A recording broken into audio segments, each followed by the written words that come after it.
One of Donald Trump's first acts upon being sworn in as president for a second term was to appoint a new U.S. attorney in Washington, D.C. His name is Ed Martin. It quickly became clear what made Ed Martin so appealing to Trump for this term.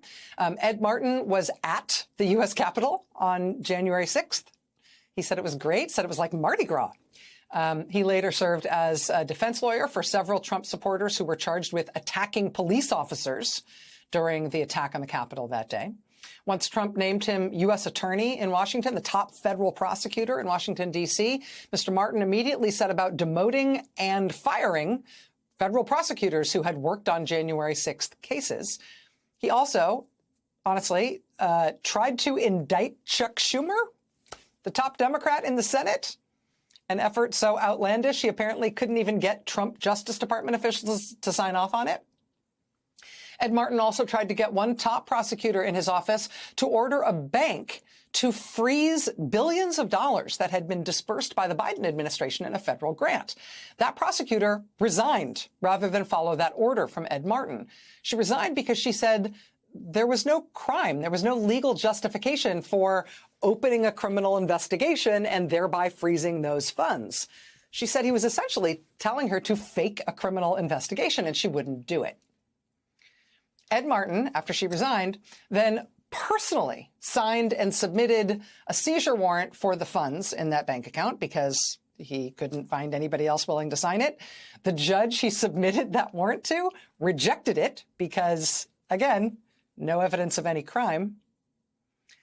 This week, Congressman Jamie Raskin, Democrat of Maryland, asked the Justice Department's Inspector General to open an inquiry into the behavior of Mr. Martin as U.S. attorney in Washington, D.C. Raskin's letter outlined all the things Martin has done that he says could potentially deserve investigation by the Inspector General. The list runs to 9 pages, single-spaced, in small type. Ed Martin hasn't even been running that office for 2 months. Democrats in the Senate have also asked for an investigation of Ed Martin from the D.C. bar. And in a development that's surely totally unrelated, I should mention that Ed Martin and Trump's Attorney General Pam Bondi are reportedly now moving to try to take control of the D.C. bar themselves. They're doing it very stealthily by having Ed Martin's deputy and Pam Bondi's brother run for leadership roles to take over the D.C. bar. Good luck with that. I'm sure nobody will notice. Is it the Bondi as in Bondi? Yeah, same last name. You might think that developments like this might create a real sense of turmoil, hunkering down maybe, or at least a lot of renewed hard work at the Justice Department. Well, let's look at what Attorney General Pam Bondi has been up to in the midst of this mess. You might recall that last week, Trump signed an executive order to punish a particular law firm because that law firm has done work for Democrats. Among other things, Trump's executive order would block anyone from that law firm from entering federal courthouses, which might make it difficult to be a lawyer in Washington, D.C. I'm just saying. The law firm naturally sued, and because the case was so important to Trump, and potentially because it was difficult to find any career prosecutors who really wanted to defend it, Attorney General Pam Bondi sent her own chief of staff, the Attorney General's chief of staff, to argue the case himself, personally, in federal court. Bring it in like the biggest guns they got. And her chief of staff just got blown out of court by the judge. The Trump administration lost that with an exclamation point. The judge said Trump's order sent a chill down her spine. She said the whole legal profession was, quote, watching in horror what Trump was trying to do and what the Attorney General's chief of staff was trying and very much failing to defend in court. Pam Bondi and Trump's Justice Department are also apparently trying to launch an investigation into the otherwise totally normal process of funding shelters for migrants in New York City. I say they are trying to launch an investigation there because they seem to be having trouble with some of the fundamentals, like spelling. At least one of the subpoenas they sent out has folks in New York scratching their heads because it went to something called the Hotel Chandler.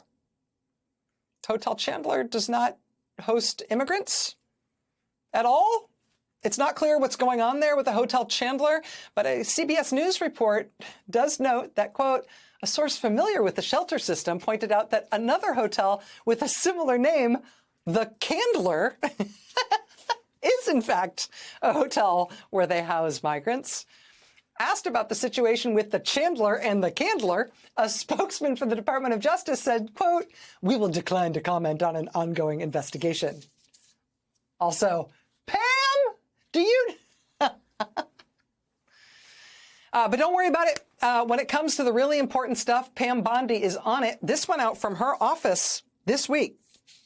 All caps. Memorandum for all department employees from the Attorney General. Subject, ending procurement of paper straws. Quote, in accordance with President Trump's direction.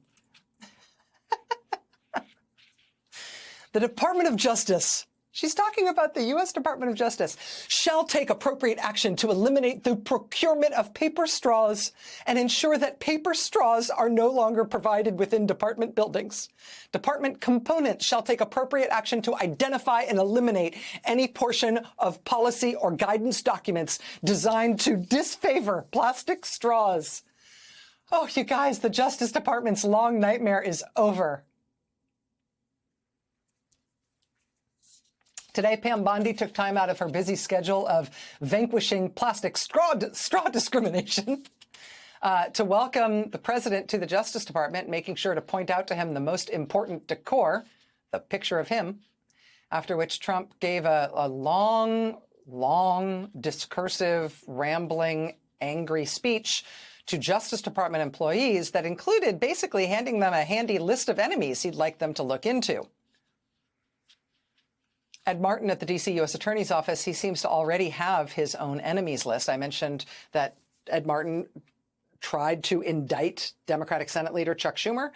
Chuck Schumer is one of only several people, including several elected officials, all Democrats, who Martin appears to be targeting for investigation. He's also sent a letter to Democratic Congressman Robert Garcia because Robert Garcia criticized Elon Musk.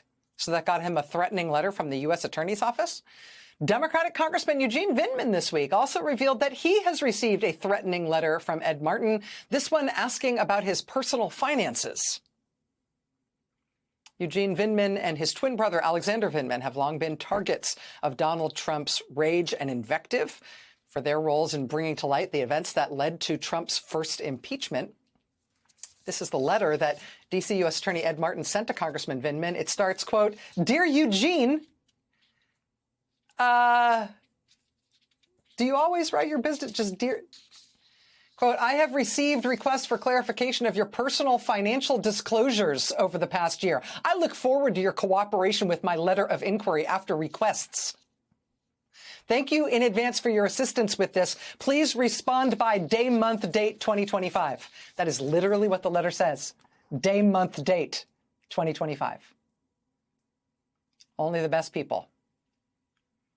Washington Post now reports that Ed Martin has sent about 20 of these kinds of threatening letters to public officials and public figures of various kinds. We only know about this one to Congressman Vindman because he decided to go public with it, saying Trump is trying to, quote, intimidate and silence public servants like me, and it's not going to work.